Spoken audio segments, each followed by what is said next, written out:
आदाब, नमस्कार, सत श्री अकाल दोस्तों। आज मैं फिर हाज़िर हूँ आपके लिए एक नई कहानी लेकर।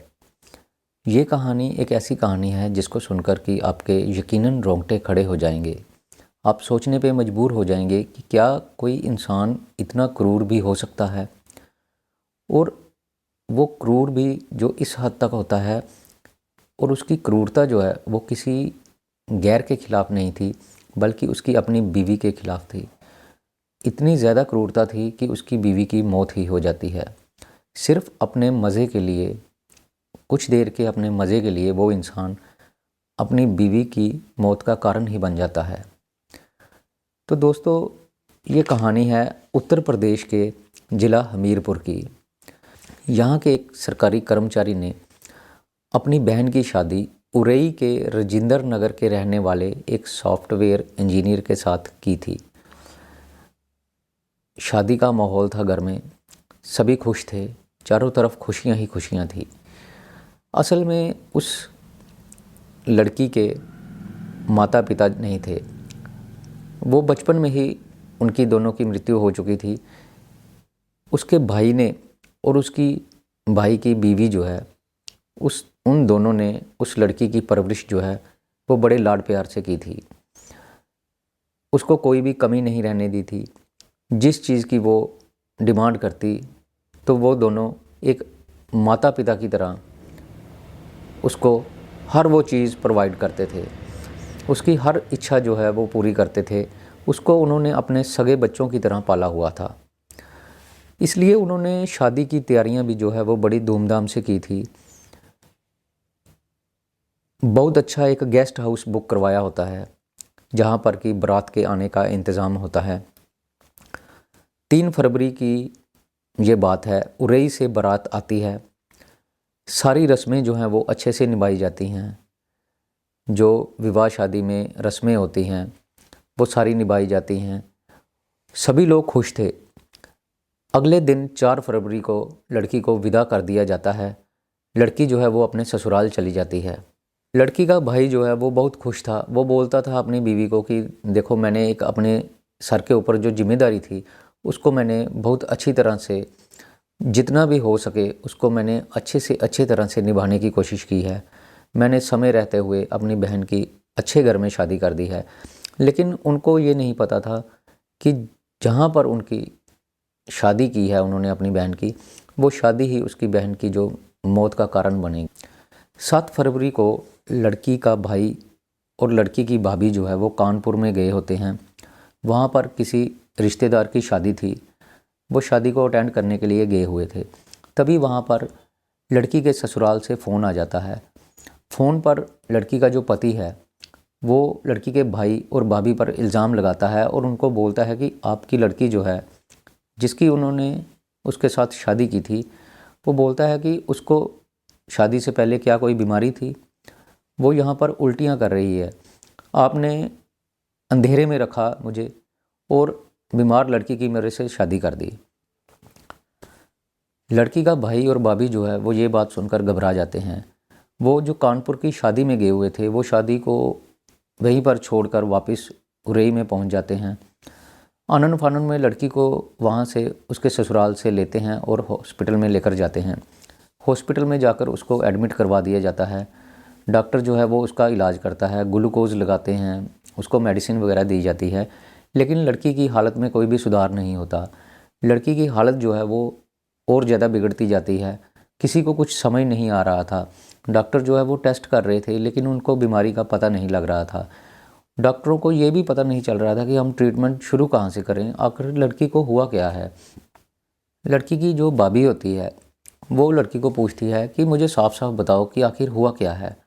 तुम यहाँ पर तो बिल्कुल ठीक थी, हमारे घर में तो तुम्हें आज तक कभी बुखार तक नहीं हुआ, तुम्हें कभी किसी मेडिसिन की ज़रूरत ही नहीं पड़ी, अच्छा भला तुम्हारा सारा सिस्टम चल रहा था, तो ऐसा क्या हो गया कि तुम वहाँ पे शादी होती है तुम्हारी, उसके बाद ही तुम इतनी ज़्यादा बीमार हो जाती हो। लड़की कुछ भी बताने में असमर्थ थी, वो कुछ भी नहीं बता रही थी। बहुत ज़ोर देकर जब भाभी पूछती है कि जब तक तुम हमें बताओगी नहीं कि आखिर बीमारी क्या है तो तब तक हम कुछ भी नहीं कर पाएंगे और डॉक्टर जो है वो तुम्हारा इलाज भी नहीं कर पाएंगे। शर्माओ मत, हमें सीधा सीधा बताओ, साफ साफ बताओ कि आखिर हुआ क्या है। तरह से लड़की की भाभी जो है वो बड़ा जोर देकर लड़की से पूछती है।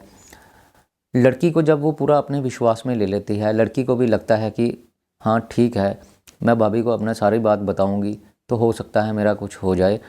तो ननद अपनी भाभी को बताती है कि उसके पति ने शादी वाली रात जो है वो सेक्स वर्धक दवाइयाँ खाई थी, शक्तिवर्धक दवाइयाँ, जिससे कि यौन उत्तेजना बढ़ती है, और उसके बाद उसके साथ उसने दरिंदगी की। वो बोलती है कि मैंने उसको मना किया ऐसा काम मत करो, लेकिन उसका पति जो है वो उसके मना करने पर उसको मारता पीटता है और दोबारा से उसके साथ शारीरिक संबंध बनाता है। अब जैसे ही ये बात जो है वो उसकी भाभी को पता चलती है तो उसको समझते देर नहीं लगती कि उसकी ननद के साथ बहुत ही दरिंदगी की गई है। ये दरिंदगी करने वाला भी कोई और नहीं बल्कि उसका अपना ही पति था। उसने सुहागरात वाले दिन जो दवाइयाँ खाई, उसके कारण उसने उसके साथ इस तरह से घिनौना कार्य किया कि उसकी जो दुल्हन है उसके जो इंटरनल पार्ट्स हैं उसमें जख्म हो जाते हैं और उसके कारण इन्फेक्शन हो जाती है। लड़की जो है वो शर्म के मारे ये बात किसी को बता नहीं पाती और इन्फेक्शन बढ़ते बढ़ते जो है वो पूरे शरीर में फैल जाती है। अब ये बात को पता, जैसे ही इस बात का पता चलता है तो भाभी जो है वो उस लड़की को वहाँ से हॉस्पिटल से छुट्टी करवा लेते हैं और एक लेडीज़ डॉक्टर के पास लेकर जाते हैं।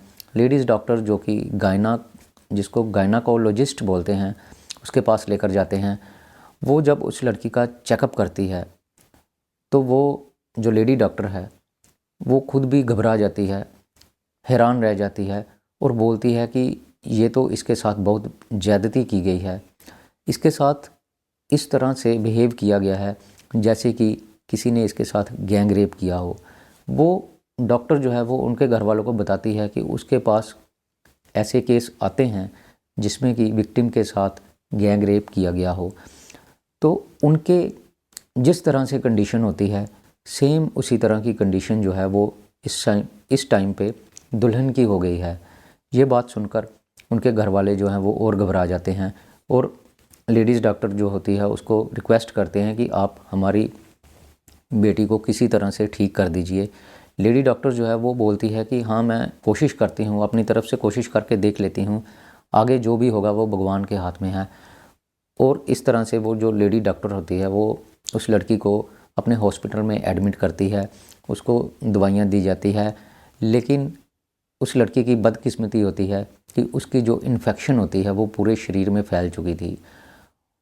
दवाइयाँ उस पर असर नहीं कर रही थी।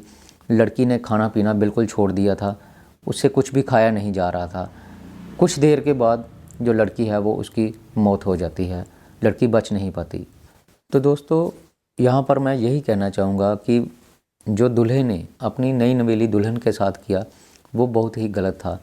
शक्तिवर्धक दवाइयाँ खाकर उसने गलत काम किया। शक्तिवर्धक जो दवाइयाँ हैं, हम ये नहीं कहते कि ये सारी बुरी हैं, बंद हो जानी चाहिए, पीछे कंपनियों को ऐसी दवाइयाँ बनानी ही नहीं चाहिए। असल में होता ये है कि ये जो दवाइयाँ हैं ये उन लोगों के लिए बनाई गई होती हैं जिनकी एज जो है वो 40-50 या इसके ऊपर हो चुकी होती है।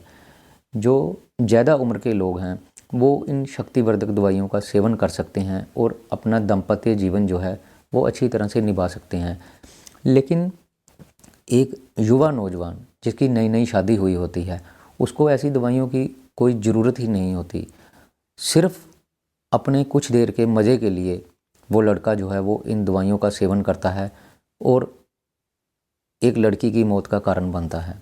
तो दोस्तों उस लड़के को ज़्यादा से ज़्यादा सज़ा मिलनी चाहिए। जो उसने क्रूरता की, वो जो अत्याचार उसने किया वो कोई कम नहीं था, वही उस लड़की की हत्या का कारण बनता है। हम तो यही कहना चाहेंगे कि उसके ऊपर हत्या का केस लगना चाहिए। तो दोस्तों मेरी ये कहानी आज यहाँ पर ही ख़त्म होती है। मैं आपके लिए फिर एक नई कहानी लेकर आऊँगा। तब तक के लिए नमस्कार।